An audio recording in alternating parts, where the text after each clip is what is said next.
በስመ አብ ወወልድ ወመንፈስ ቅዱስ አሐዱ አምላክ አሜን። እንደ አምላካችን እንደ እግዚአብሔር ማን አለ? መዝሙረ ዳዊት መዝሙር 113 ከቁጥር 5 እስከ 9። እንደ አምላካችን እንደ እግዚአብሔር ማን ነው? በላይ የሚኖር በሰማይና በምድር የተዋረዱትን የሚያይ ከአለቆች ጋር ከሕዝቡ አለቆች ጋር ያኖረው ዘንድ ችግረኛን ከመሬት የሚያነሳ ምስኪኑንም ከፋንድያ ከፍ ከፍ የሚያደርግ መካኒቱን በቤት የሚያኖራት ደስ የተሰኘችም የልጆች እናት የሚያደርጋት። ሃሌሉያ። መዝሙረ ዳዊት መዝሙር 86 ከቁጥር 8 እስከ 10። አቤቱ ከአማልክት የሚመስልህ የለም፣ እንደ ስራህም ያለ የለም። ያደረካቸው አሕዛብ ሁሉ ይመጣሉ፣ አቤቱ በፊትህም ይሰግዳሉ፣ ስምህንም ያከብራሉ። አቤቱ ድንቅ የምታደርግ አንተ ታላቅ ነህና፣ አንተም ብቻህን ታላቅ አምላክ ነህና። አንደኛ ሳሙኤል ምዕራፍ 2 ከቁጥር 2 እስከ 7። እንደ እግዚአብሔር ቅዱስ የለምና እንደ አምላካችንም ጻድቅ የለምና፣ ከአንተ በቀር ቅዱስ የለም። አትታበዩ፣ በኩራትም አትናገሩ። እግዚአብሔር አዋቂ ነውና፣ እግዚአብሔርም ስራውን የሚመዝን ነውና። ከአፋችሁ የኩራት ነገር አይውጣ። የኃያላንን ቀስት ሰብረዋል፣ ደካሞችንም በኃይል ታጥቀዋል።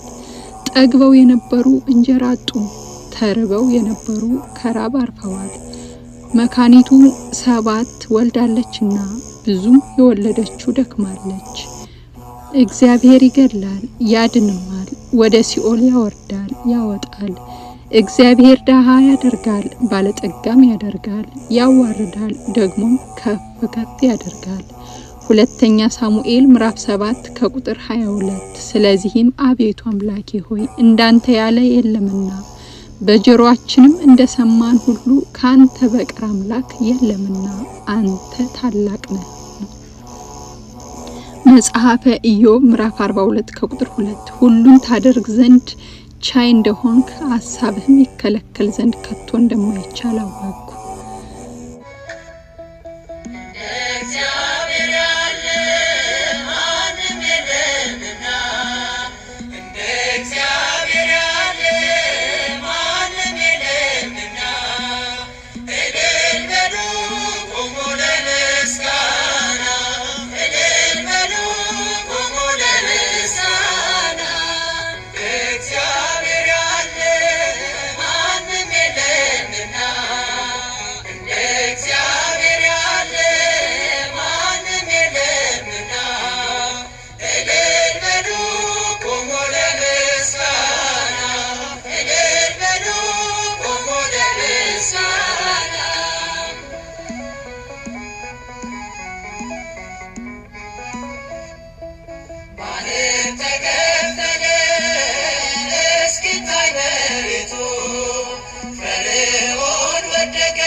Share.